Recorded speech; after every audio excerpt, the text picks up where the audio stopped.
देखो बच्चों, तो आज अपन एक सवाल देखेंगे। ये सवाल ऐसा है कि एक आईवी कर्व दिया हुआ है अपने को, और ये है मतलब कंडक्टर वन का प्लॉट, ये है कंडक्टर टू का प्लॉट। ये T1 पे है, T2 पे है। ये T1 T2 क्या है? ये है टेम्परेचर R1 और R2 है रेजिस्टेंस ऑफ द कंडक्टर। आपको बताना क्या है कि R1 और R2 का रेशियो कितना आएगा। ठीक है बच्चों, देखो तो अपन जानते हैं कि आईवी कर्व का अगर मैं स्लोप निकालूं तो ये 1/r आता है। देखो, अगर मैं R1 बाई R2 निकालूं तो tan theta 2 by tan theta 1 आएगा। तो ये है थीटा 2 और ये है थीटा 1। इसकी वैल्यू अपन डालेंगे तो देखो ये ये 3 आ रहा होगा। मतलब जो R1 और R2 का रेशियो आएगा बच्चों वो 3:1 आ रहा। मतलब यहाँ अपन देख रहे हैं कि R1 जो है ग्रेटर है R2 से, और R is directly proportional to temperature होता है बच्चों। ये बात अपने को पता है कंडक्टर के केस में। तो देखो, तो T1 is greater then T2। Similarly मैं क्या करता हूँ, एक और सवाल फ्रेम करके देता हूँ। VI कर्व दिया हूँ और अपने को पता है कि VI कर्व का जो स्लोप होता है बच्चों, ये होता है रेजिस्टेंस वैल्यू। तो यहाँ अपन देख रहे हैं ऑब्जर्वेशन से जो थीटा 2 है वो बड़ा है थीटा 1 से। सिमिलरली tan थीटा 2 की वैल्यू जो होगी वो tan थीटा 1 से बड़ा होगी। tan थीटा 2 की वैल्यू को अपन R2 लिख सकते हैं, तो R2 is greater then R1, इसीलिए यहाँ T2 is greater then T1। तो ये छोटा सा सवाल था बच्चों। अब देखो एक और सवाल देख लेते हैं। इस बार सवाल ऐसा है, सवाल ये है कि एक कंडक्टर है बच्चों, वो कंडक्टर ऐसा है। ठीक है, ये कंडक्टर इस बार ऐसा है बच्चों। देखो, ये जो लेंथ है वो 3 है और यहाँ से यहाँ तक 2 है, और ये जो है A है, ये इसका डायमेंशन है। ये एक क्यूबिकल कंडक्टर है। देखो हम क्या करते हैं, एक करंट ऐसे पास करते हैं। क्या कर रहा हूँ मैं, एक करंट ऐसे पास कर रहा हूँ, ऐसे। इसको मैं वन इंड और इसको सेकेंड इंड बोलता हूँ। एक बार करंट ऐसे पास होता है, दूसरी बार जो है बच्चों करंट ऐसे पास कर रहा है। ठीक है, ये जो है इसको मैं 3 और 4 बोलता हूँ। और जो तीसरा है जो अगला है तीसरा, वो ऐसा है। इसको मैं 3 4 हो गया, 5 और 6 बोलता हूँ। इसमें करंट ऐसा फ्लो हो रहा है। आपको बताना है, सवाल ये है बच्चों कि R12 बताओ। ठीक है, सिमिलरली R12 हो गया, 3 4 बताओ, और R5 6 बताओ। देखो, इसका अपन सॉल्यूशन करें बच्चों तो अपन जानते हैं कि R is equal to rho L upon A होता है। अब यहाँ पे जो लेंथ होता है बच्चों, जो लेंथ लेते हैं वो लेते हैं in the direction of current. जो बाकी जो डायमेंशन होगा वो एरिया कंस्टिट्यूट करेगा। क्या करेगा, जो रिमेनिंग डायमेंशन बन रहा होगा वो बच्चों एरिया कंस्टिट्यूट कर रहा होगा। तो देखो, अगर मैं 1 और 2 इंटू को देखूं तो करंट ऐसे फ्लो हो रहा है, तो करंट ऐसे फ्लो हो रहा होगा, तो लेंथ मैं 3a लिखूंगा। तो अगर पहला केस देखूं तो लेंथ को लिखूंगा 3a। अगर 3a लेंथ लिख लिया तो बाकी एरिया कौन कंस्टिट्यूट कर रहा होगा, a और 2a, तो ये 2a स्क्वायर रहेगा। देखो, अगर इसकी रेजिस्टिविटी को मैं रो बोलूं बच्चों, तो इस केस में जो रेजिस्टेंस मिल रहा होगा वो रो 3a divide by 2a square, ये मिल रहा होगा। इसको आप लिख सकते हो 3 रो बाई 2 इंटू a। सिमिलरली बच्चों, अगर मैं दूसरे लेंथ के अलोंग देखूं रेजिस्टेंस की वैल्यू, तो जो दूसरा होगा बच्चों वो देखो कितना आ रहा होगा, r3/4 देखना है ना। r3/4 के लिए लेंथ क्या होगा, देखो 3/4 क्या है, देखो ये 3 और ये 4 है ना, तो इसके लिए लेंथ क्या होगा, l इक्वल टू ए। तो इसके लिए जो लेंथ होगा l इक्वल टू ए होगा, और बाकी जो डायमेंशन होगा 3a इंटू 2a, ये एरिया बना रहा होगा। तो यहाँ से जैसे ही कट करोगे तो रो बाई 6 आ रहा होगा। सिमिलरली अगर रेजिस्टेंस देखते हो 5 और 6 के लॉन्ग, तो रो इंटू देखो 6 ऐसे है, तो ये जो लेंथ होगा ये 2a होगा, 2a, तो a इंटू 3a क्या कर रहा होगा, ये जो बाकी डायमेंशन होगा वो बच्चों एरिया कंस्टिट्यूट कर रहा होगा। तो देखो यहाँ 2/3 इंटू a इंटू रो आ रहा होगा। तो देखो ये है रेजिस्टेंस की वैल्यू। तो याद रखना, अगर किसी भी कंडक्टर के क्रॉस अगर रेजिस्टेंस वैल्यू लिखते हो बच्चों, तो ये उस पर डिपेंड करता है कि अपन लेंथ क्या लेंगे। अगर लेंथ अगर 3 डायमेंशन बॉडी है, तो लेंथ अगर ले लिए तो बाकी जो 2 डायमेंशन बनेगा वो एरिया कंस्टिट्यूट कर रहा होगा। एक और सवाल है, देखो एक कॉपर वायर है, कॉपर वायर है, कॉपर वायर का मतलब रो कांस्टेंट हो जाएगा, कॉपर वायर है क्या बच्चों, कि इस केस में कॉपर वायर का लेंथ का रेशियो गिवन है L1, L2 और L3, 3 कॉपर वायर्स हैं, 1:2, 2:3, और मास का रेशियो गिवन है, तीनों का मास है 1:2:3, ये भी 1:2:3 है। आपको बताना है कि रेजिस्टेंस तीनों वायर का रेशियो जो होगा रेजिस्टेंस का वो कितना आएगा, सवाल ऐसा है। तो देखो अगर इसका सॉल्यूशन बनाए बच्चों, तो R की जो वैल्यू होती है वो होती है रो एल अपॉन ए। अपन क्या करते हैं, इसको L से मल्टीप्लाई डिवाइड कर देते हैं, तो rho L² divide by volume आएगा, वॉल्यूम, ये वॉल्यूम आ रहा होगा। तो देखो mass is equal, sorry density is equal to क्या होता है, डेंसिटी इज इक्वल टू होता है मास अपॉन वॉल्यूम। देखो अब मैं वॉल्यूम को लिखूंगा तो वॉल्यूम को रिप्लेस कर सकता हूँ मास अपॉन डेंसिटी से। तो यहाँ जैसे ही डालोगे तो ये आ रहा होगा R इज इक्वल टू, देखो रो डी, ठीक है, into L² divide by mass. देखो अगर मटेरियल कांस्टेंट है तो उसकी डेंसिटी और रो की वैल्यू कांस्टेंट होगी, तो अपन इसको डायरेक्ट लिख सकते हैं R is directly proportional to L² by m। तो यहाँ अपने को मास और लेंथ में रिलेशन मिल गया। इस बिहाफ पे बच्चों अपन निकाल सकते हैं आसानी से। अगर मैं R1 ratio, R2 ratio, R3 की बात करूं तो मैं लिख दूंगा L1² by M1 ratio L2² by M2 ratio L3² by M3। तो देखो 1 का स्क्वायर डिवाइडेड बाई 1 रेशियो, 2 का स्क्वायर डिवाइड बाई 2 रेशियो, 3 का स्क्वायर डिवाइड बाई 3। तो इसकी जो वैल्यू आ रही होगी 1:2:3 आ रहा होगा। यह है रेजिस्टेंस का रेशियो जब अपने को मास और लेंथ गिवन हो, तो अपन इसको ऐसे कैलकुलेट करेंगे बच्चों। यहाँ तक कोई दिक्कत, यहाँ तक कोई दिक्कत नहीं है। देखो अब अपन देखने जा रहे हैं एक छोटा सा टॉपिक देखने जा रहे हैं। ये टॉपिक है effect of stretching the wire, effect on the resistance of the wire. अगर किसी कंडक्टर को स्ट्रेच करते हैं तो उसके रेजिस्टेंस पे क्या असर पड़ेगा बच्चों, ठीक है। देखो इसमें मैं केस बना रहा हूँ, इसमें पहला जो केस बोल रहा हूँ ये है कि लेंथ चेंज हो रहा है। इस केस में अपन देखें बच्चों तो देखो वॉल्यूम तो कांस्टेंट रहेगा ना, अगर वॉल्यूम निकालोगे तो वॉल्यूम कांस्टेंट होगा। मान लो 2 कंडक्टर है तो A1L1 is equal to A1L1 is equal to A2 into L2 रहेगा, वॉल्यूम कांस्टेंट रहेगा। तो देखो अगर जो केस 1 डील करने जा रहा हूँ वो है चेंज इन लेंथ।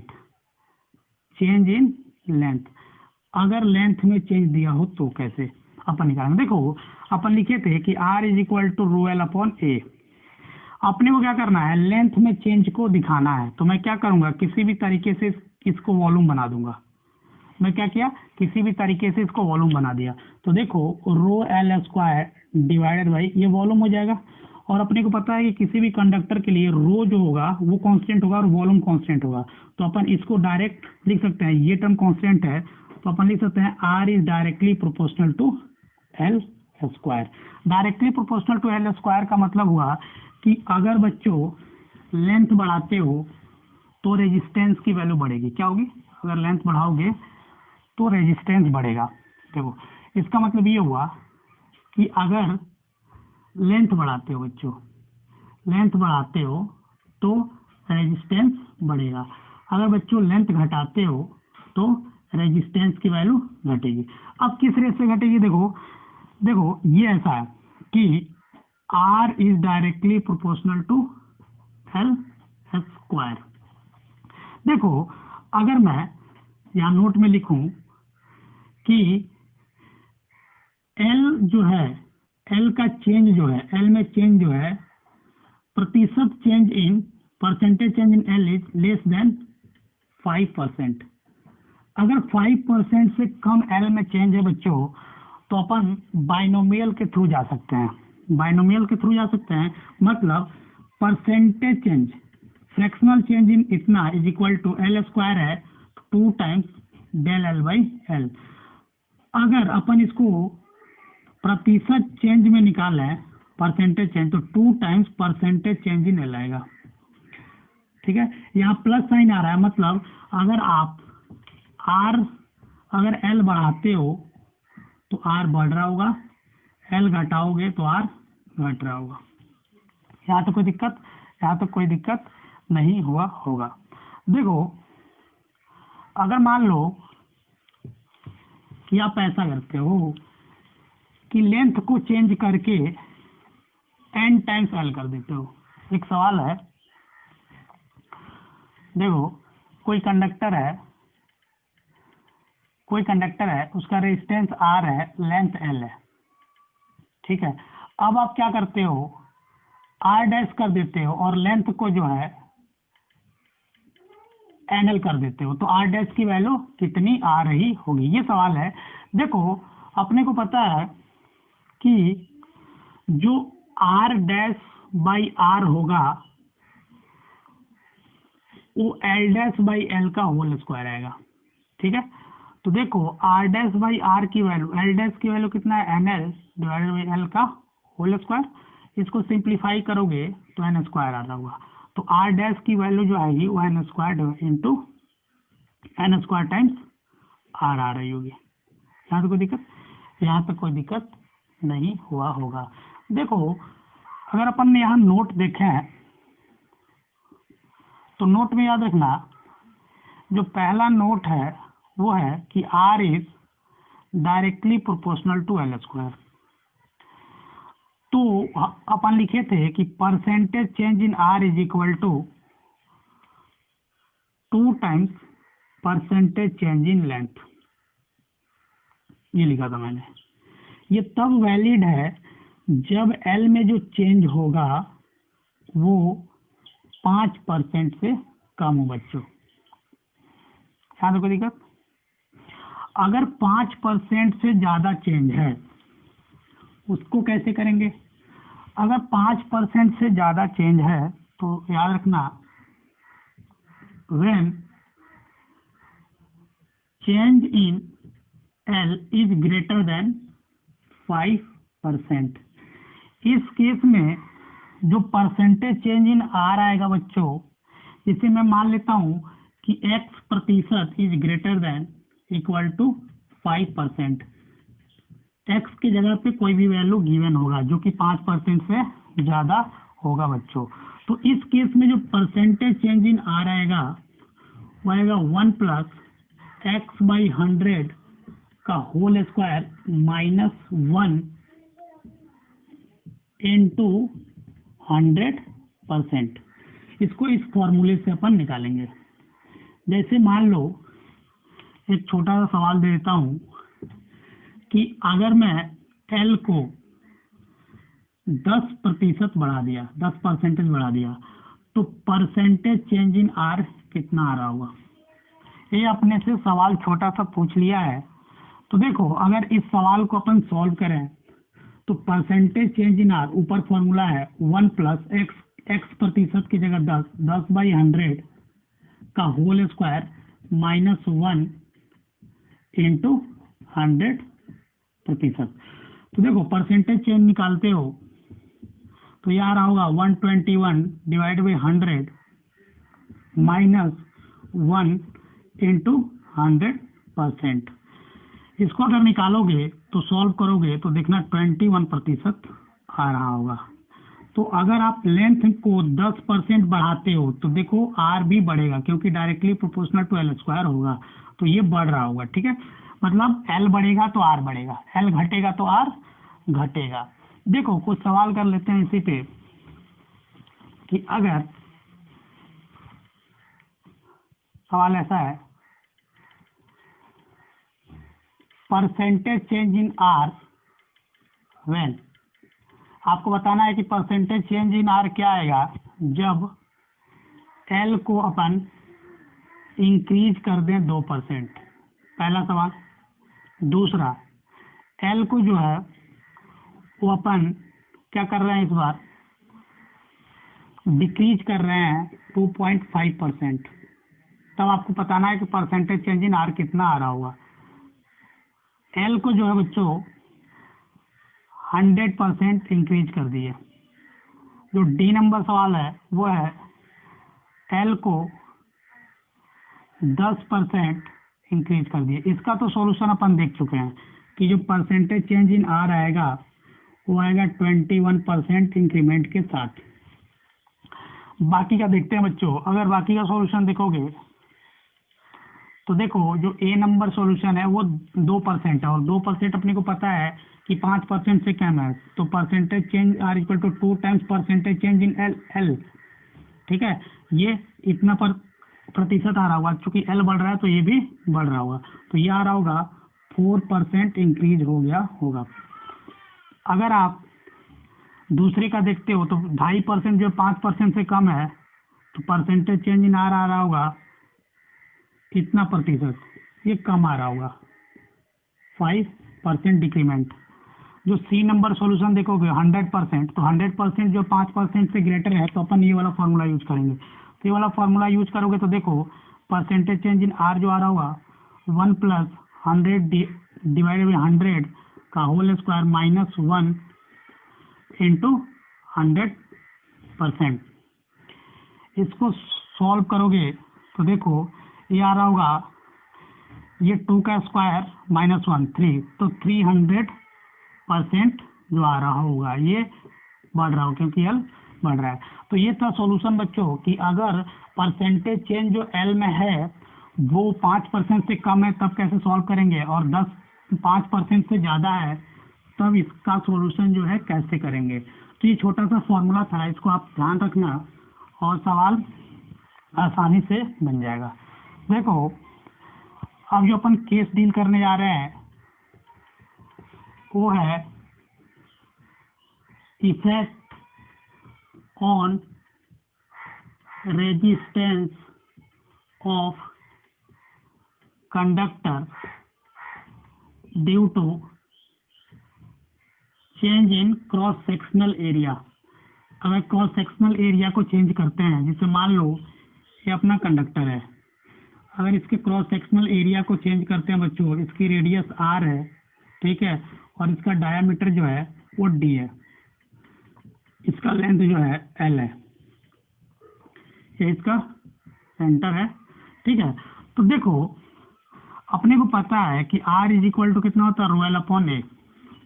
इस बार चेंज किस में दिखाना है, एरिया में, तो एरिया को रखोगे, एरिया से ऊपर नीचे मल्टीप्लाई कर दो, तो ऊपर बनेगा rho into volume divided by A square. तो रो वॉल्यूम कांस्टेंट, तो आर जो होगा वो आएगा इनवर्सली प्रोपोर्शनल टू एरिया का स्क्वायर, यार होगा। और अपने को पता है कि area is equal to pi R square आ रहा होगा, is equal to pi by 4 into D square. यहाँ जैसे ही पुट करोगे तो ये जो आ रहा होगा 1/एरिया का square is inversely proportional to r का पावर 4 आ रहा होगा। क्यों? क्योंकि यहाँ r का स्क्वायर है और इसका स्क्वायर करूंगा तो r का पावर 4 आ रहा होगा। इसमें स्मॉल r लिख लो, क्योंकि कैपिटल R को मैंने क्या दिखाया बच्चों, रेजिस्टेंस, और ये डायरेक्टली प्रोपोर्शनल आ रहा होगा 1/डायमीटर का पावर 4। तो ये रिलेशन आ रहा होगा। क्या रिलेशन आ रहा होगा बच्चों? ऐसा रिलेशन आ रहा होगा। तो अपन देख रहे हैं कि जो इस बार रेजिस्टेंस में चेंज आ रहा है बच्चों, वो inversely proportional to area R और D आ रहा है। मतलब इसका मतलब ये हुआ कि अगर आप एरिया, रेडियस और डायमीटर बढ़ाते हो, R जो है वो कम आ रहा होगा। इसका मतलब ये हुआ अगर एरिया, रेडियस और डायमीटर घटाते हो तो जो R होगा वो बढ़ रहा होगा, क्योंकि इनवर्सली प्रोपोर्शनल है। देखो अगर यहाँ नोट देखें, अगर नोट लिखें बच्चों, तो जो पहला नोट है, when percentage change in A is less than 5%। तो इस केस में अपन देखें तो परसेंटेज चेंज इन जो R आ रहा होगा बच्चों, वो आ रहा होगा -2 times percentage change in area, ये आ रहा होगा। मतलब percentage change in R is equal to -2 times percentage change in area. यहाँ माइनस साइन क्या बता रहा है? यहाँ माइनस साइन ये बता रहा है बच्चों कि यहाँ जो माइनस साइन बता रहा है ये बता रहा है कि R बढ़ेगा जब एरिया क्या होगा, घट रहा होगा। एरिया बढ़ रहा होगा तो R घट रहा होगा। यहाँ तक कोई दिक्कत? यहाँ तक कोई दिक्कत नहीं है। ये नेगेटिव साइन डिक्रीमेंट बता रहा है। सिमिलरली अगर अपन बात करें बच्चों कि percentage change in radius is less than 5%, तो इस केस में याद रखना जो परसेंटेज चेंज इन R आएगा वो -4 times percentage change in R आ रहा होगा।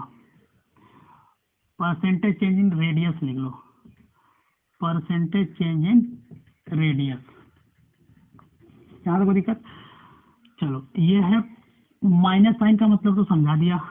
चलो अगर अपन अगली बात देखें तो अगर परसेंटेज चेंज इन डायमीटर जो है वो लेस देन 5% है, तो इस केस में बच्चों जो परसेंटेज चेंज इन R आ रहा होगा वो आ रहा होगा -4 times percentage change in diameter, क्या आ रहा होगा, डायमीटर में चेंज। यहाँ तक बात आपको समझ में आ गई होगी।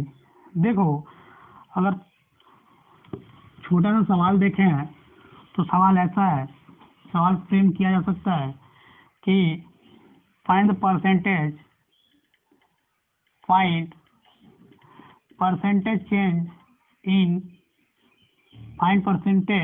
Change in R when.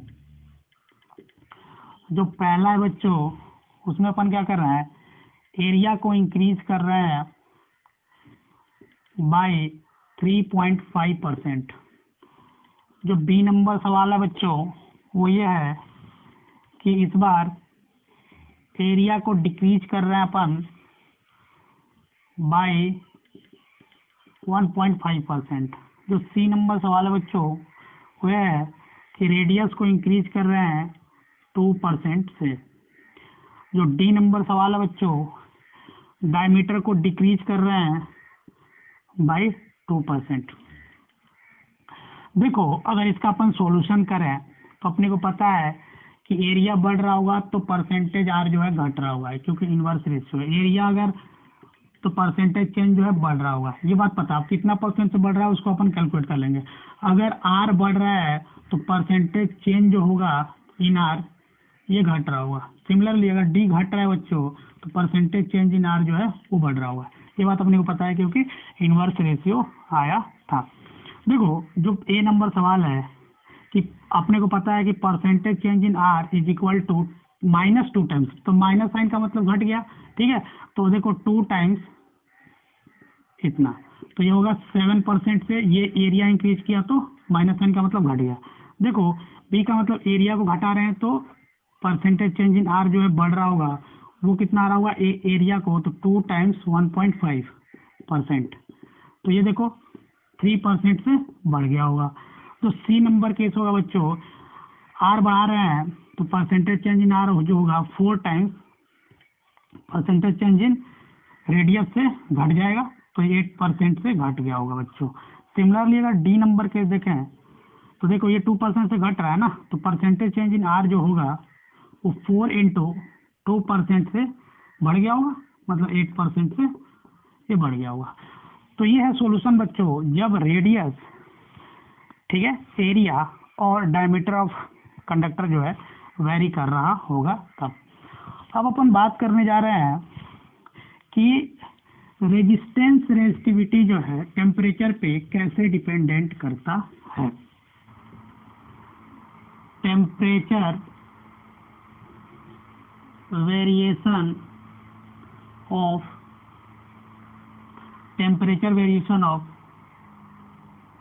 Resistance and resistivity. Resistance और रेजिस्टिविटी है बच्चों, वो टेम्परेचर पे कैसे डिपेंडेंट है उसको अपन देखेंगे। देखो अपन जानते हैं कि rho is equal to rho naught 1 plus alpha delta T होता है।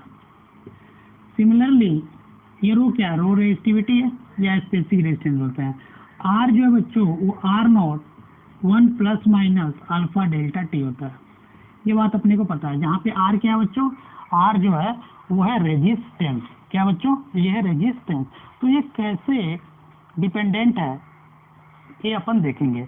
देखो अगर अपन बात करें तो अपने को पता है कि जो अल्फा की वैल्यू होती है बच्चों, याद रखना, जो अल्फा होता है ये पॉजिटिव होता है फॉर कंडक्टर्स।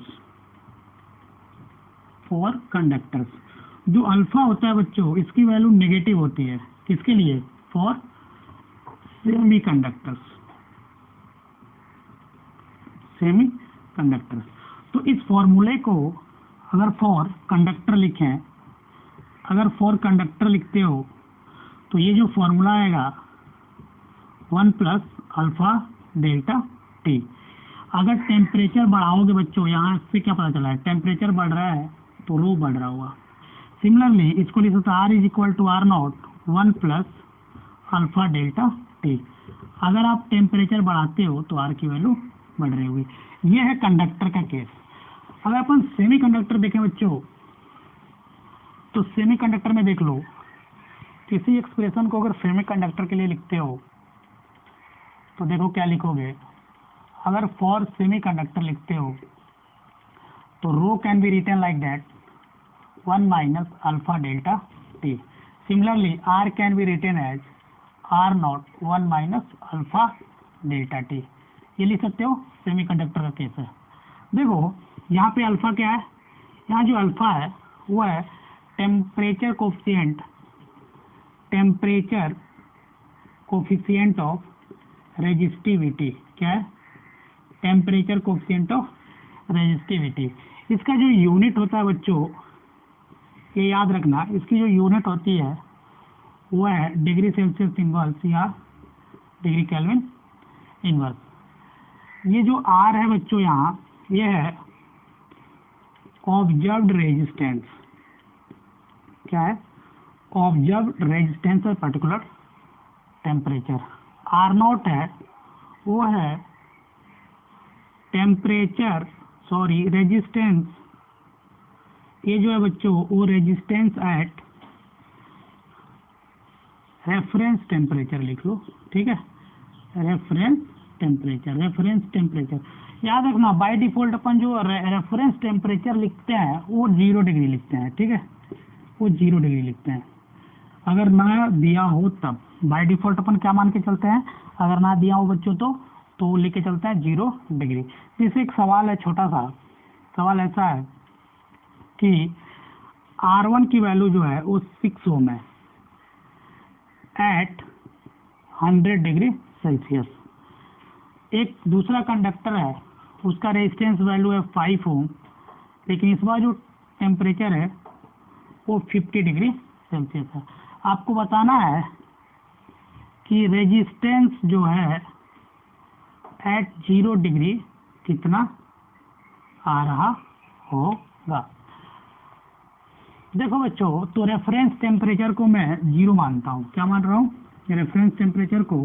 तो दोनों के लिए मैं फॉर्मूला यूज कर लूंगा। तो दोनों के लिए फॉर्मूला यूज करूँ। पहला कंडक्टर के लिए लिखते हो तो देखो, लिखोगे 6 इज इक्वल टू, ठीक है, R naught 1 plus alpha 100 minus 0, ये लिखोगे। ये इक्वेशन नंबर 1। इसको सॉल्व करोगे तो देखो 6 is equal to R naught 1 plus 100 alpha आ रहा होगा। सिमिलरली दूसरा कंडक्टर के लिए लिखते हो तो 5 is equal to R naught 1 plus alpha into 50 आ रहा होगा, ये आ रहा होगा ना। तो देखो इसको थोड़ा सा सिंप्लीफाई करोगे तो 1 प्लस 50 अल्फा आ रहा होगा। अगर ये दोनों इक्वेशन को आप डिवाइड करते हो तो 6/5 की जो वैल्यू आ रही होगी 1 plus 100 alpha divide by 1 plus 50 alpha आ रहा होगा।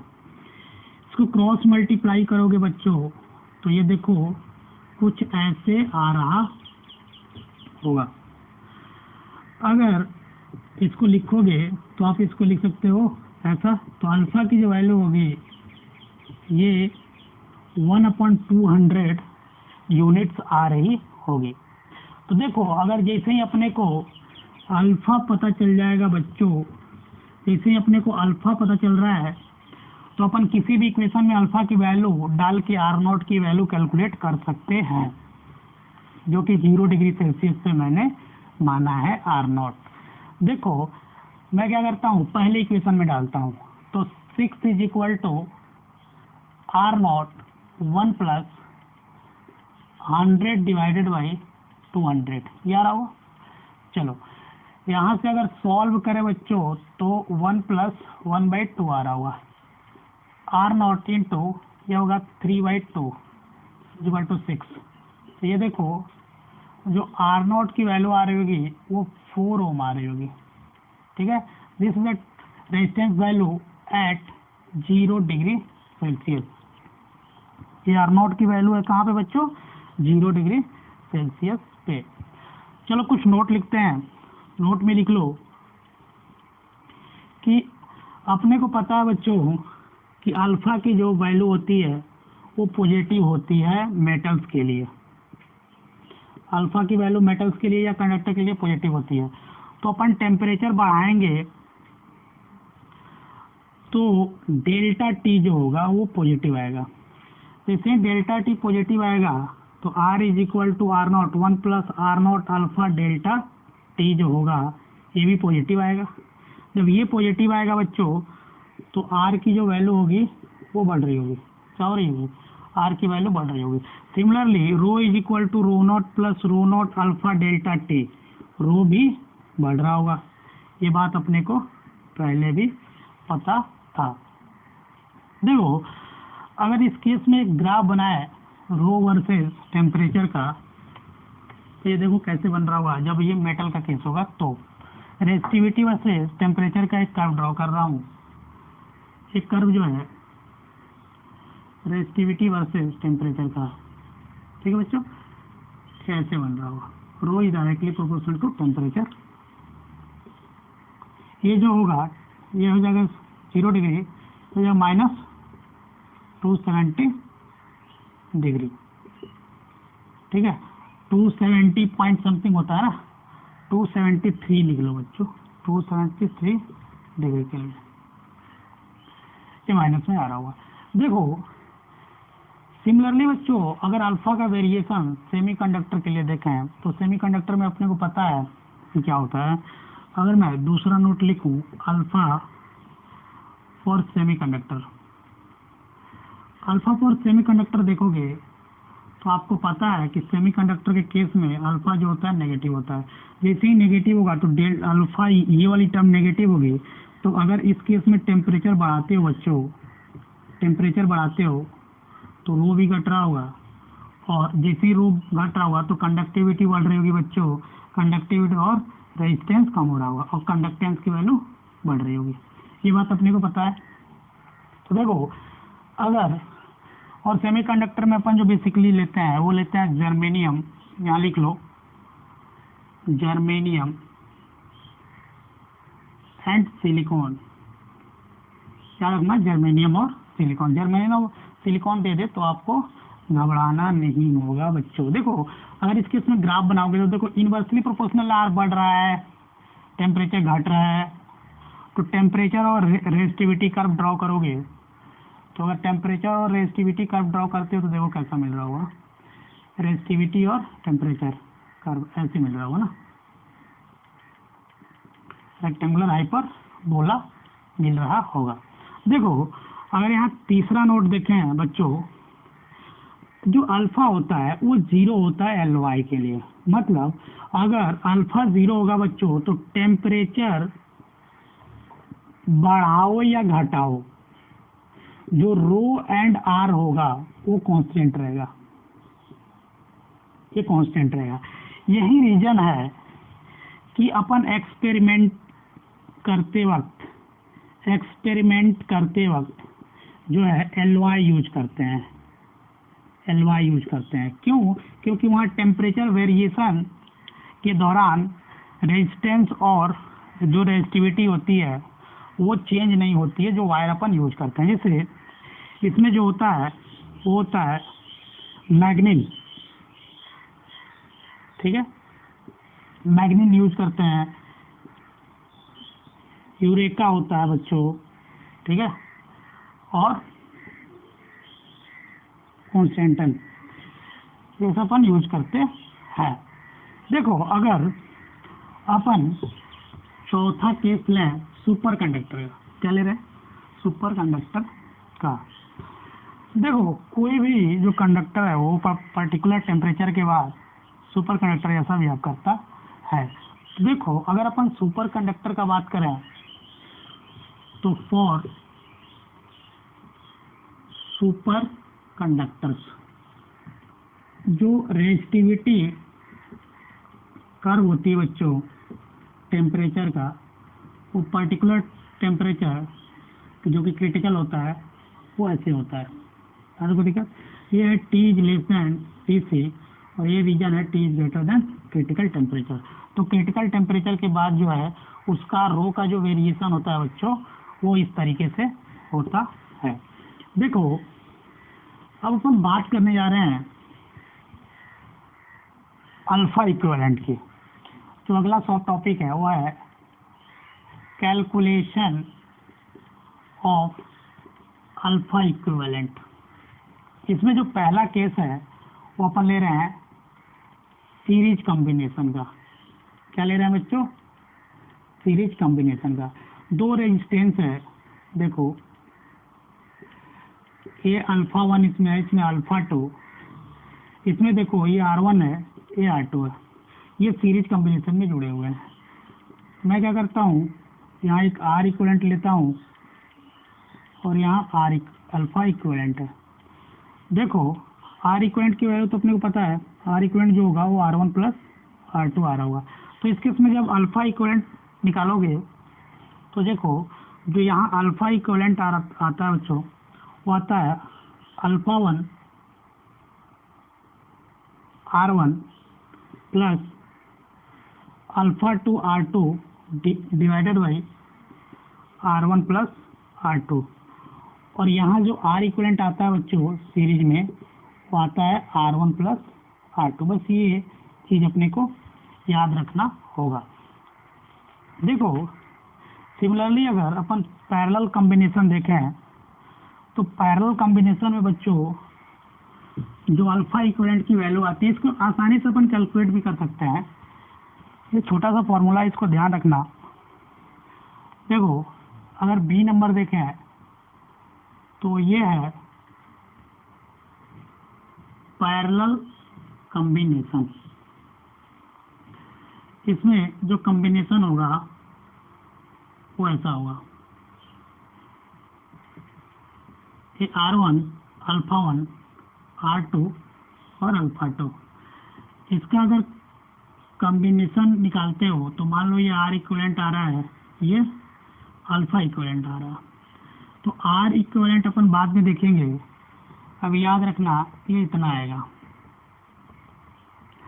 अल्फा इक्विवेलेंट आप निकालोगे तो याद रखना इस केस में जो अल्फा इक्विवेलेंट आता है बच्चों, वो alpha 1 R2 plus alpha 2 R1 divide by R1 plus R2,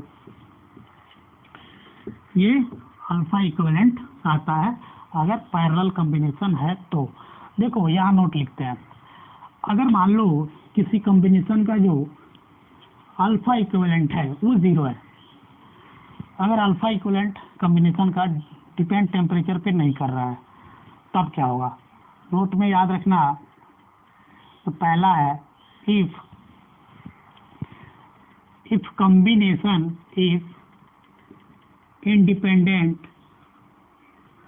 from temperature, अगर कॉम्बिनेशन जो है टेम्परेचर पे डिपेंड नहीं कर रहा है बच्चों, तो याद रखना इस केस में जो अल्फा इक्विवेलेंट की वैल्यू होगी वो 0 होगी।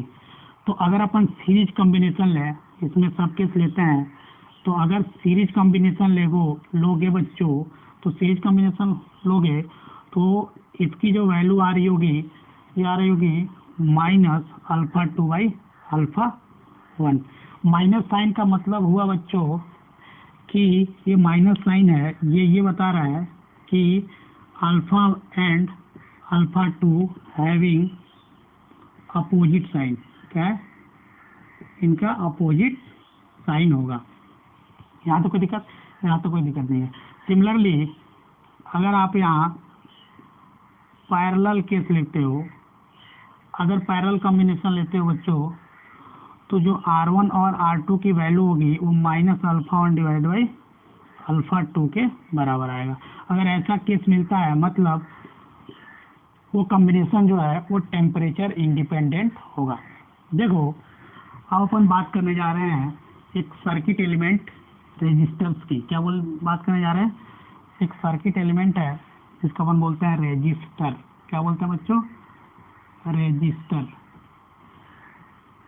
इसको अपन R से डिनोट करते हैं। इसका जो सिंबल होता है बच्चों, ये ऐसे डिनोट करते हैं। इसका मतलब क्या हुआ, हिंड्रेंस, ठीक है, हिंड्रेंस। तो देखो अगर आप कोई पूछता है आपसे कि what do you mean by resistor, तो रेजिस्टर जो है सर्किट का एक ऐसा एलिमेंट है जो कि करंट के फ्लो का अपोज कराता है, जो कि रेजिस्टेंस प्रोवाइड करता है सर्किट में। This component provides resistance in the circuit। ये सर्किट में क्या करता है, रेजिस्टेंस प्रोवाइड करता है। रेजिस्टेंस प्रोवाइड करना का मतलब हुआ opposing flow of current, opposing flow of current, opposing flow of current बच्चों, ये करंट के फ्लो में अपोज करता है। अगर इसके सिंबल की बात करें तो ये तो फिक्स सिंबल है।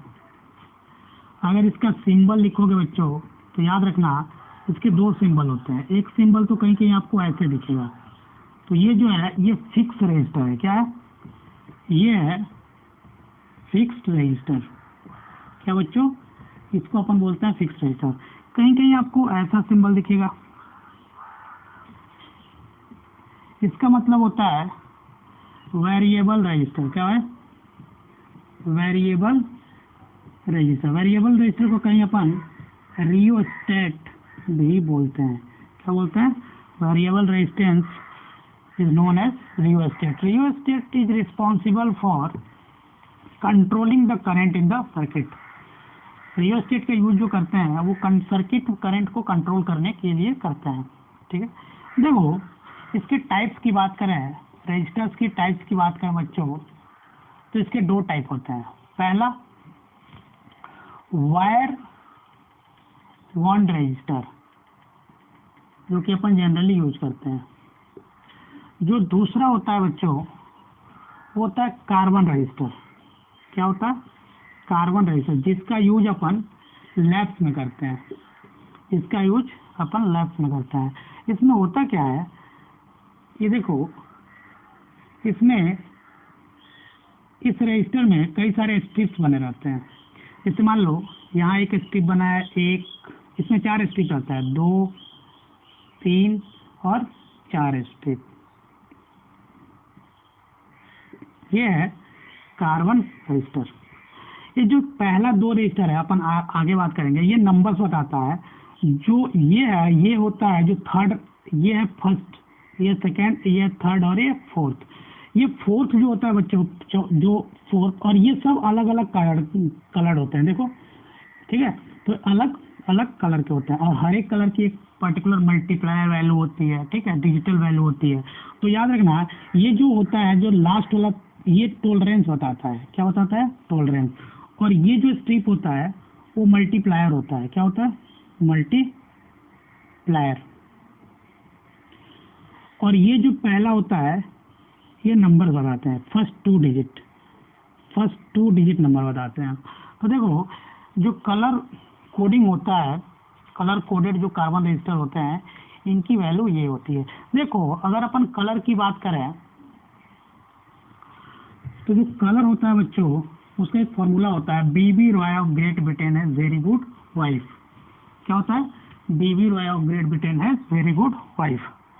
या लिख लो, याद कर लो, बीबी रॉय ऑफ ग्रेट ब्रिटेन है वेरी गुड वाइफ, ये फॉर्मूला है। उस फॉर्मूले के तहत अपन यहाँ लिख रहे हैं कलर, ठीक है, ये होगा कलर की वैल्यू। और यहाँ अपन नंबर लिख रहे हैं और यहाँ लिख रहे हैं बच्चों मल्टीप्लायर वैल्यू। क्या लिख रहे हैं? Multiplier value. देखो, जो पहला है फॉर्मूला बीबी रॉय, तो BBROY, BBROY, बीबी रॉय। तो इसका मतलब होता है ब्लैक, इसका मतलब होता है ब्राउन, R का मतलब रेड, O का मतलब ऑरेंज, येलो, ये हुआ yellow. Of baby Roy of great, great, G का मतलब ग्रीन, G का मतलब बच्चों ग्रीन। ब्रिटेन, B का मतलब blue. Baby Roy of Great Britain has very very very very मतलब violet. Very good wife, good, good मतलब ग्रे। वाइफ, वाइफ का मतलब डब्लू, डब्लू का मतलब वाइट। और इसके बाद जो होता है बच्चों टॉलरेंस वैल्यू आती है, वो होता है गोल्ड, सिल्वर और नो कलर, मतलब कोई कलर नहीं है। ये स्ट्रिप जो होगा चौथा, ये टॉलरेंस होगा। देखो, इसका जो न्यूमेरिकल वैल्यूज होता है, नंबर्स अगर आएगा तो इसको 0 लिखना है, इसको 1 लिखना है, इसको 2 लिखना है, इसको 3 लिखना है, इसको 4 लिखना है, इसको 5, इसको 6, इसको 7, इसको 8 और इसको 9 लिखना है। रही बात मल्टीप्लायर की बच्चों, तो अगर ब्लैक मल्टीप्लायर स्ट्रिप में आता है तो 10 का पावर 0 रखना है, इसको 10 का पावर 1 रखना है, इसको 10 का पावर 2 रखना है, इसको 10 का पावर 3 रखना है मल्टीप्लायर में, इसको 10 का पावर 4 रखना है, इसको 10 का पावर 5 रखना है, इसको 10 का पावर 6, इसको 10 का पावर 7 और इसको 10 का पावर 8, इसको जो है बच्चों 10 का पावर 9। ये जो गोल्ड, सिल्वर और ये सब होता है बच्चों, ये टॉलरेंस बताता है। तो अगर गोल्ड है बच्चों तो इसका जो टॉलरेंस होगा ±5%। अगर सिल्वर है आता है तो इसका जो टॉलरेंस होगा वो 10%। और नो कलर या कलरलेस आता है तो इसका ±20% जो होता है ये टॉलरेंस वैल्यू होती है। तो अपने को ये बात याद रखना है। अब इस पे सवाल कैसे फ्रेम किया जाएगा तो देख लेते हैं 1-2 सवाल। सवाल ऐसा है बच्चों कि जैसे मान लो कि एक कार्बन रजिस्टर अपने को गिवन है, ऐसा है कि अपने को एक कार्बन रजिस्टर गिवन है, इसमें जो स्ट्रिप्स की वैल्यू गिवन है बच्चों, 4 स्ट्रिप्स गिवन है, ये चारों स्ट्रिप की वैल्यू गिवन है। ये जो पहला स्ट्रिप है इसकी वैल्यू, इसकी नाम और इसका नाम, ये चारों का नाम दिया हुआ। जो पहला है वो ब्लू है, ब्लू कलर का है। जो दूसरा स्ट्रिप है वो ग्रीन कलर का है। जो तीसरा स्ट्रिप है बच्चों वो रेड कलर का है, और जो चौथा स्ट्रिप है वो गोल्ड कलर का है। तो आपको बताना है, गोल्ड कलर का है, आपको बताना है इस रजिस्टर की रेजिस्टेंस वैल्यू कितनी होगी। चलो इसका सॉल्यूशन करने के लिए अपने को सबसे पहले ये टेबल याद होना चाहिए। जब तक ये टेबल नहीं याद होगा बच्चों तो ये सिंपल सवाल को अपन नहीं बना सकते हैं। तो देखो फर्स्ट 2 कलर क्या बताएगा, डिजिट। तो ब्लू और ग्रीन को अपन नंबर्स में ढूंढेंगे। ब्लू किधर है बच्चों, blue blue blue blue, blue की वैल्यू कितनी है 6, तो अपन 6 लिख दिए।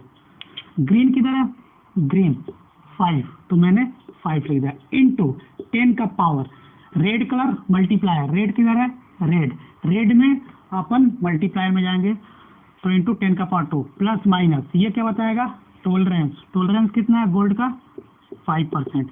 तो इसका जो वैल्यू आ रही होगी आर का वो इतना ओम आ रहा होगा। यार को दिक्कत। चलो एक और सवाल देखते हैं। सवाल ऐसा है कि इस बार आर गिवन अपने को, आर ऐसा है 47 प्लस माइनस 4.7 इंटू 10 का पावर 3 ओम। आसानी से ये फर्स्ट 2 डिजिट इसको थोड़ा सा एक्सपेंड करोगे तो देखो प्लस माइनस टॉलरेंस लिख सकते हो, टॉलरेंस। देखो इसको निकालोगे तो 4 की वैल्यू कौन सी है, येलो है ना, तो ये कलर येलो आ रहा होगा। 7 के लिए कौन सा कलर, वायलेट, तो ये वायलेट होगा, इसको वायलेट लिख लो। सिमिलरली 10 का पावर 3 मल्टीप्लायर थर्ड स्टेप देगा, 10 का पावर 3 कौन सा है बच्चों, ऑरेंज। और टॉलरेंस कौन सा देगा बच्चों, टॉलरेंस जो होगा प्लस माइनस 10 है ना, तो ये कितना आ रहा होगा, सिल्वर आ रहा होगा ना, ये सिल्वर आ रहा होगा, कितना आ रहा होगा ये बच्चों, सिल्वर आ रहा है अपने को। देखो सिमिलरली एक और सवाल सॉल्व कर लो, इस सवाल को सॉल्व कर सकते हो। अगर स्ट्रिप ही ना गिवन है तो बच्चों, जैसे मान लो सवाल ऐसा है कि ये कलर कोडेड कार्बन है, 3 ही स्ट्रिप गिवन है, तो जो चौथा स्ट्रिप होगा बाय डिफॉल्ट कलरलेस होगा। क्या होगा बच्चों, कलरलेस होगा। जो पहला स्ट्रिप है इसका कलर गिवन है, इसका कलर गिवन है और इसका कलर गिवन है बच्चों। तो देखो जो कलर गिवन है यह ब्लू, रेड और ग्रीन, ठीक है। आपको ब्लू, रेड और ग्रीन, तो इसकी वैल्यू बताना है। तो जो रेजिस्टेंस की वैल्यू आ रही होगी याद रखना, ये इतना आ रहा होगा, ठीक है। रेजिस्टेंस की वैल्यू सोल्व करके देख लेना, इतना आ रहा होगा। देखो बच्चों अब अपन बात करने जा रहे हैं कॉम्बिनेशन ऑफ रेजिस्टेंस की। क्या बात करने जा रहे हैं बच्चों, कॉम्बिनेशन ऑफ रेजिस्टेंस की। जो अगला टॉपिक है वो है combination of resistance, combination of resistance की बात करने जा रहे हैं। तो इसमें जो अपन डील करेंगे वो जो पहला होगा वो होगा सीरीज कॉम्बिनेशन, जो दूसरा केस होगा बच्चों वो होगा पैरेलल कॉम्बिनेशन। तो सबसे पहले अपन पहला केस देखने जा रहे हैं, सीरीज कॉम्बिनेशन। देखो मैं मानता हूं कि सीरीज कॉम्बिनेशन में ऐसे रेजिस्टेंस लगे हुए हैं। सीरीज कॉम्बिनेशन में कैसे रेजिस्टेंस लगे हुए हैं बच्चों, सीरीज कॉम्बिनेशन में ऐसे रेजिस्टेंस लगे हुए हैं R1, R2 और R1। देखो इसके अक्रॉस V1 है, ये V2 है और ये V1 है। तो देखो अपन इस केस में इस सर्किट को हटा करके छोटा सा लिख सकते हैं, यहाँ मैं R इक्विवेलेंट लगाऊंगा और यहाँ एक वोल्टेज लगाऊंगा, लिख सकते हैं, बिल्कुल लिख सकते हैं। तो देखो अपन यहाँ देखें तो V को अपन लिख सकते हैं, V को अपन लिख सकते हैं V1 plus V2 plus V3 plus plus plus Vn। तो V को अपन लिख सकते हैं R इंटू आई इक्वलेंट नीचे वाले सर्किट के हेल्प से I into R1 I plus R2 plus plus I into Rn। यहाँ से I जो है कॉमन है, ये कैंसिल हो रहा है, तो R इक्वलेंट की जो वैल्यू है बच्चों सीरीज कॉम्बिनेशन में, वो इंडिविजुअल रेजिस्टेंस का सम आ रहा है, ये ऐसा आ रहा है। यहाँ अगर अपन नोट में देखें बच्चों, अगर यहाँ नोट लिखे तो अपने को ये दिख रहा है कि सीरीज कॉम्बिनेशन में जो है I की वैल्यू सेम है, लेकिन V जो है वो डिफरेंट होगा जब बच्चों R की वैल्यू डिफरेंट हो। पोटेंशियल की वैल्यू जो होगा सेम होगा जब बच्चों R की वैल्यू सेम होगा तब। ये बात अपने को यहाँ बात चले। देखो सीरीज कॉम्बिनेशन में जो रेजिस्टेंस की वैल्यू आती है वो इंडिविजुअल रेजिस्टेंस से बड़ा आता है, पहली बात। तो देखो, तो जो इस केस में R इक्विवेलेंट निकलेगा बच्चों, जो मैक्सिमम रेजिस्टेंस होगा कॉम्बिनेशन का उससे भी बड़ा आ रहा होगा। सिमिलरली अगर अपन तीसरा बात करें बच्चों, तो इस केस में वोल्टेज जो है अलग अलग है, तो वोल्टेज डिवीजन रूल लगाएंगे। अपन लिखे हैं तो V1 is equal to I into R1, और अपने को ये बात पता है कि V is equal to I into R equivalent होगा। इसमें अगर मैं I को रिप्लेस करूं तो देखो V बाई R इक्विवेलेंट आ रहा होगा, तो V1 is equal to R1 divide by R equivalent into V आ रहा होगा। तो देखो V1, सिमिलरली V2 को लिखूंगा तो R2 divided by R equivalent into V आ रहा होगा। तो यहाँ से अपने को पता चल रहा है ये बच्चों कि V जो है डायरेक्टली प्रोपोर्शनल टू R आ रहा है। मतलब अगर सीरीज कॉम्बिनेशन में वोल्टेज को डिवाइड करना है तो V1 ratio V2 ratio V3 up to Vn is equal to R1 ratio R2 ratio R3 up to ratio Rn। ये बात मेरे को यहाँ से पता चल रहा है। मतलब अगर सिर्फ दो रेजिस्टेंस है तो अपन इसको ऐसे लिख सकते हैं, और V2 को लिख देंगे R2 divide by R1 plus R2 into V। अगर सिर्फ दो रेजिस्टेंस का कॉम्बिनेशन है तब बच्चों, यहाँ तक कोई दिक्कत नहीं है। देखो अगर फॉर n आइडेंटिकल, अगर सीरीज कॉम्बिनेशन में n आइडेंटिकल रेजिस्टेंस लगे हुए हैं तो देखो जो अगला पार्ट है वो है फॉर n आइडेंटिकल रेजिस्टेंस और उसकी वैल्यू R है। तो जो इस केस में R इक्विवेलेंट की वैल्यू आएगी, जो बच्चों R इक्विवेलेंट आ रहा होगा वो NR आ रहा होगा ना, R इक्विवेलेंट जो है NR होगा। लेकिन इस केस में I तो सेम होगा, हर एक के क्रॉस जो वोल्टेज होगा बच्चों वो V बाई एन आ रहा होगा, इक्वल डिवाइड हो गया होगा। याद करिएगा। अब जो दूसरा बात करने जा रहे हैं बच्चों वो है पैरेलल कॉम्बिनेशन। देखो पैरेलल कॉम्बिनेशन में मैं क्या करता हूँ, एक यहाँ रजिस्टर लगाता हूँ और एक यहाँ रजिस्टर लगाता हूँ और इसको एक बैटरी V से जोड़ देता हूँ। ये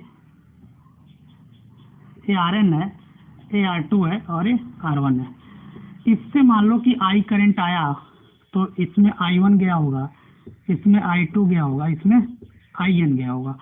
अगर मैं इसको एक इक्विवेलेंट में बदलूं तो मेरे को ऐसा मिल रहा होगा, ये R इक्विवेलेंट मिल रहा होगा और ये V मिल रहा होगा और इससे I फ्लो हो रहा होगा।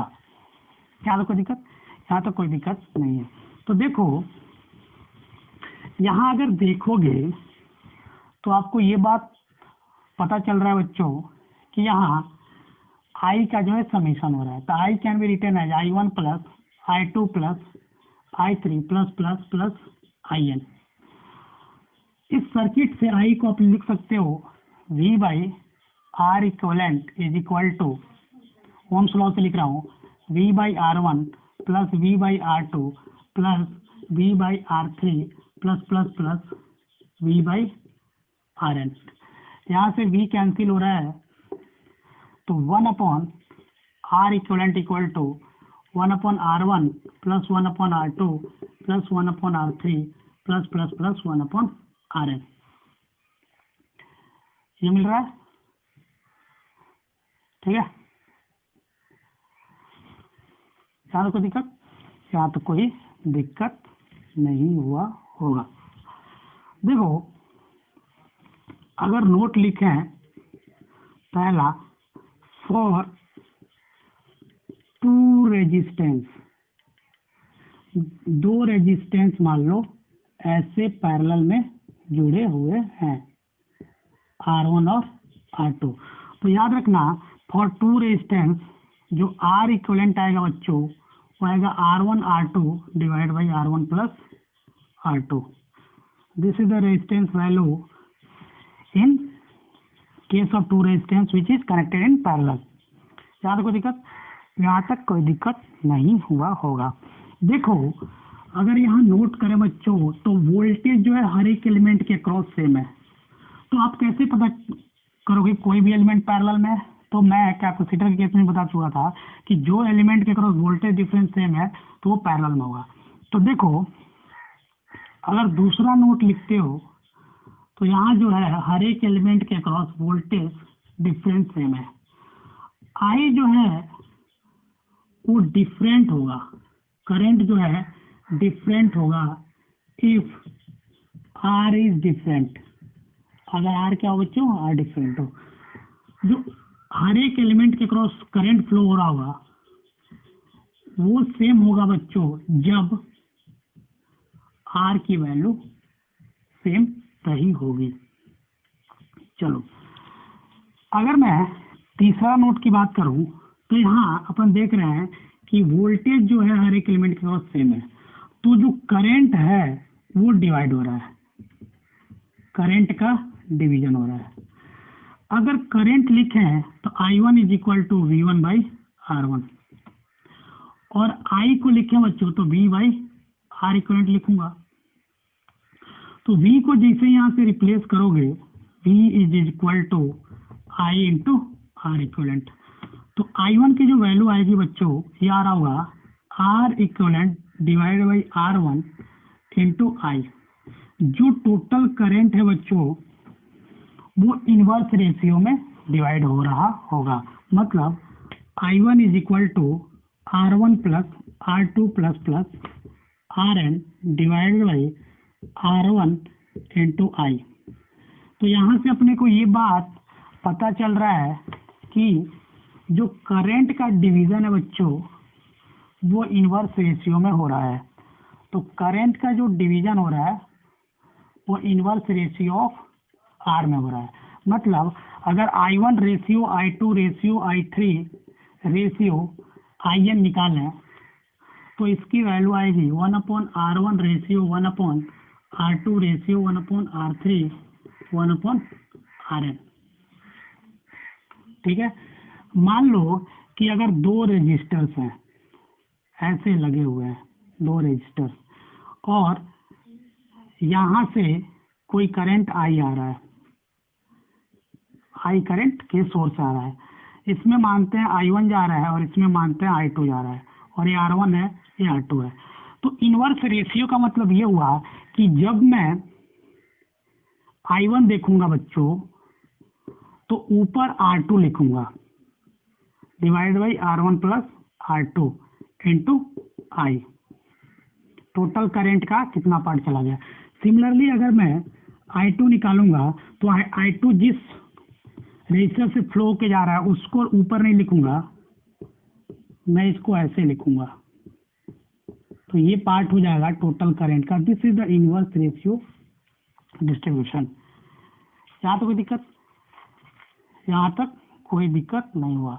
अगर इसी तरह अगर आप देखते हो फॉर n आइडेंटिकल रेजिस्टेंस, अगर मान लो n आइडेंटिकल रेजिस्टेंस जुड़ा हुआ है तो जो अगला पॉइंट है वो लिख लो, for n identical resistance having value R, parallel में जुड़े हुए हैं, ठीक है। तो जो आर इक्विवेलेंट आ रहा होगा, याद रखना, वो आर बाई एन आ रहा होगा। वी तो सेम ही रहा होगा, वोल्टेज तो सबके क्रॉस सेम रहा होगा, सब एलिमेंट के क्रॉस। जो करंट होगा बच्चों हर एक एलिमेंट के क्रॉस, वो जो होगा आई बाई एन आ रहा होगा। जितना करंट फ्लो हो रहा होगा और जितना रेजिस्टेंस होगा उससे उसको डिवाइड कर देंगे बच्चों।